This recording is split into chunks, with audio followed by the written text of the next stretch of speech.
Caríssimos irmãos, amadas irmãs, paz e bem. A Igreja celebra em todo o mundo, neste final de semana, o Domingo de Ramos.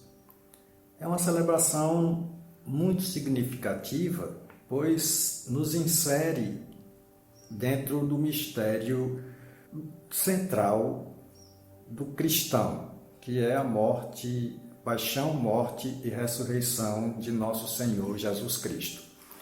Todos nós somos convidados a ouvirmos a palavra de Deus e a participarmos das celebrações dessa Semana Santa. Iniciamos assim o tempo da Semana Santa, uma semana dedicada a um momento reflexivo, a fim de vivermos de fato os ensinamentos e propostas de Jesus.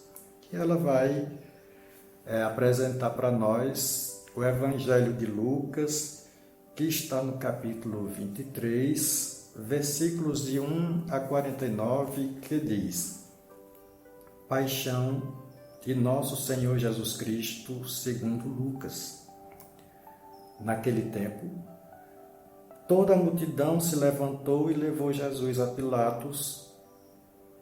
Começaram então a acusá-lo, dizendo: Achamos este homem fazendo subversão entre o nosso povo, proibindo pagar impostos a César e afirmando ser ele mesmo o Cristo, o Rei.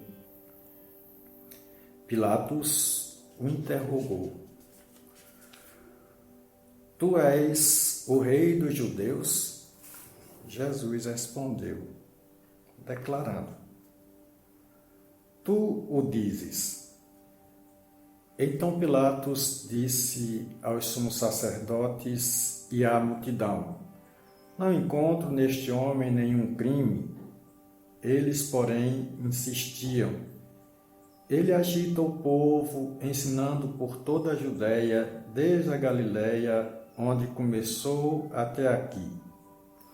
Quando ouviu isso, Pilatos perguntou: Este homem é galileu? Ao saber que Jesus estava sob a autoridade de Herodes, Pilatos enviou-o a este, pois também Herodes estava em Jerusalém naqueles dias. Herodes ficou muito contente ao ver Jesus, pois havia muito tempo desejava vê-lo. Já ouvira falar a seu respeito e esperava vê-lo fazer algum milagre. Ele interrogou-o com muitas perguntas. Jesus, porém, nada lhe respondeu. Os sumos sacerdotes e os mestres da lei estavam presentes e o acusavam com insistência. Herodes, com os seus soldados, tratou Jesus com desprezo, zombou dele, vestiu uma roupa vistosa e mandou-o de volta a Pilatos. Naquele dia, Herodes e Pilatos ficaram amigos um do outro, pois antes eram inimigos.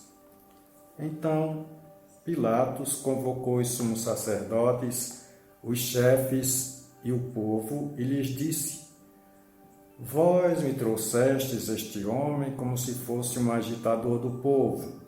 Pois bem, já o interroguei diante de vós e não encontrei nele nenhum dos crimes de que o acusais. Nem Herodes, pois o mandou de volta para nós.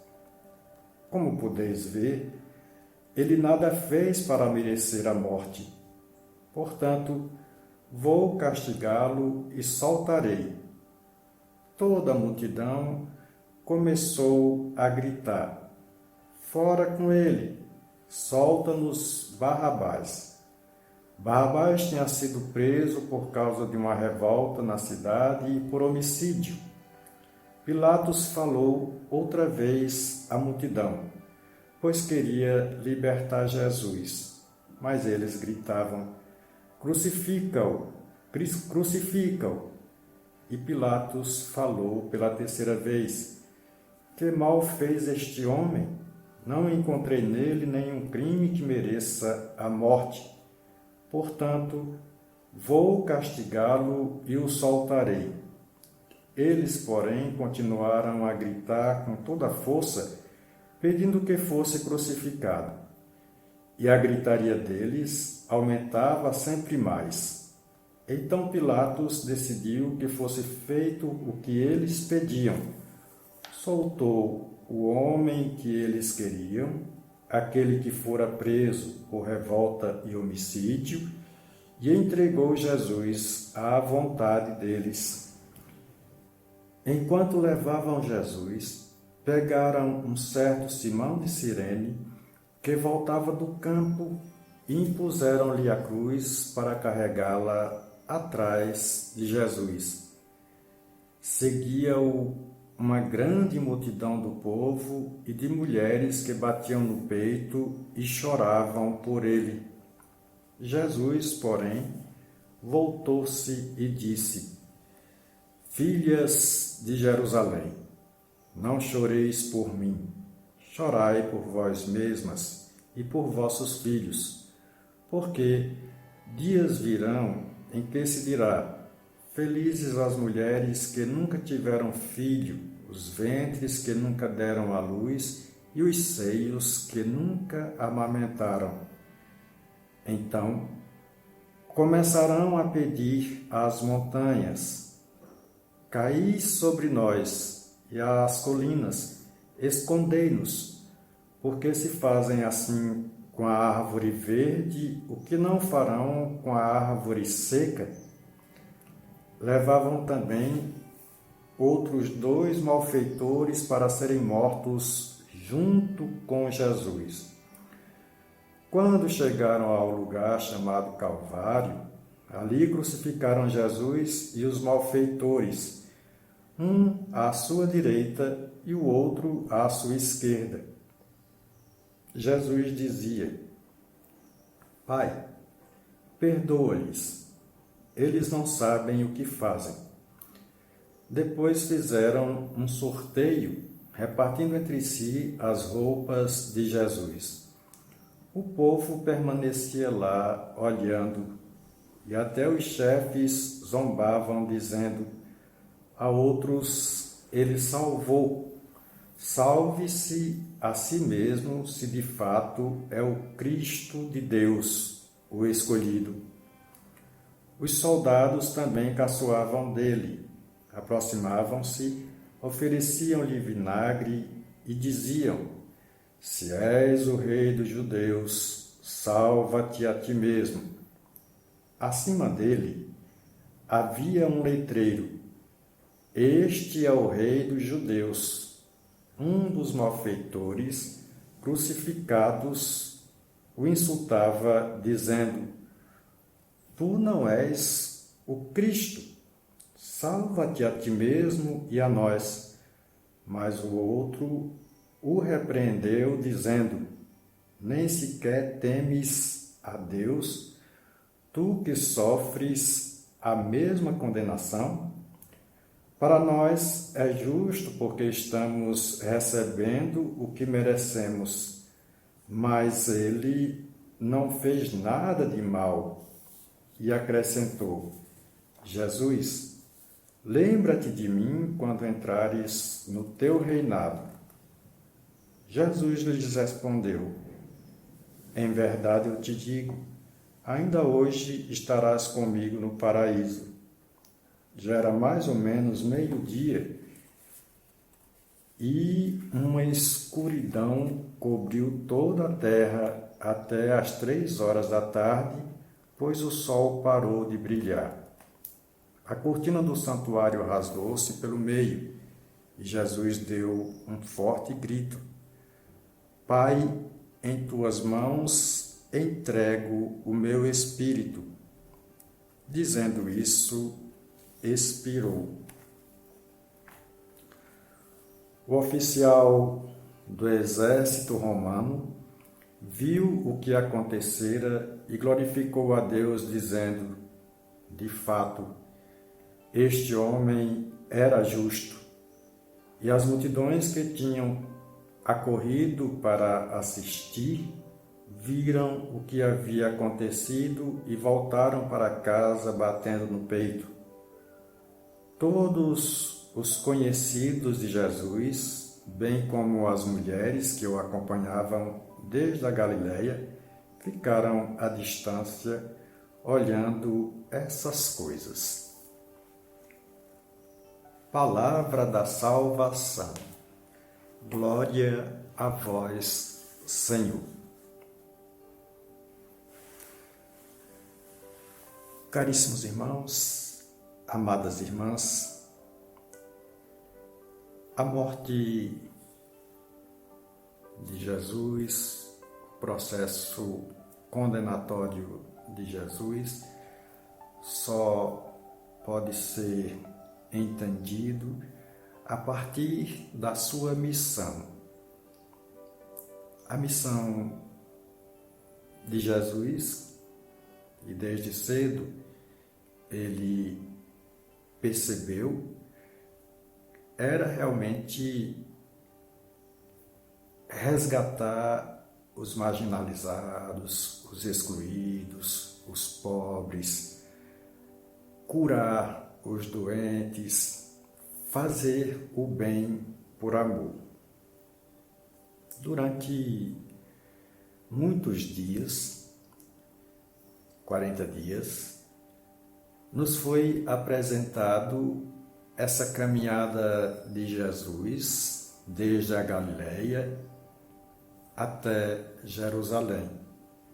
E nós também sabíamos que o desfecho final dessa história seria a morte. A morte porque Jesus não se deixou subjugar por um poder maléfico, por um poder constituído como sendo aquele que realmente dava as cartas a fim de que o povo pudesse somente obedecer. E eis também hoje o nosso grande problema e a nossa grande dificuldade. Compreender o motivo pela qual Jesus se deu por nós e nos mostra realmente o processo de vida, o processo de salvação, o processo de conversão, o processo que devemos trilhar, o caminho que devemos trilhar, de compreensão da sua palavra, para também nós sermos libertos da escravidão do medo, da escravidão de um sistema opressor. Então, caríssimos irmãos, amadas irmãs, Jesus compreendeu bem a sua missão e sabia que o Pai lhe chamava desde muito antes. Nós também somos chamados. E se somos chamados, devemos realmente responder a esse chamado. E respondendo ao chamado de Deus, nós nos inserimos dentro de essa dinâmica de vida que nos é apresentada por Jesus. Uma dinâmica nova que se constrói com a história, que se constrói com o tempo. E aí, o tempo é nosso maior amigo quando estamos construindo caminhos. Deus nos abençoe e nos guarde. Ele nos dê força e graça. Ele que é luz e vida. Deus nos abençoe. Ele que é Pai e Filho e Espírito Santo. Amém. Paz e bem, caríssimos irmãos, amadas irmãs, uma boa Semana Santa, que seja de fato uma semana abençoada, uma semana onde vocês possam realmente perceber a importância de vivermos esse tempo de reflexão da nossa própria vida, da vida de Jesus e confrontarmos a nossa vida com a realidade dos ensinamentos de Jesus. Paz e bem, louvado seja nosso Senhor Jesus Cristo, para sempre seja louvado.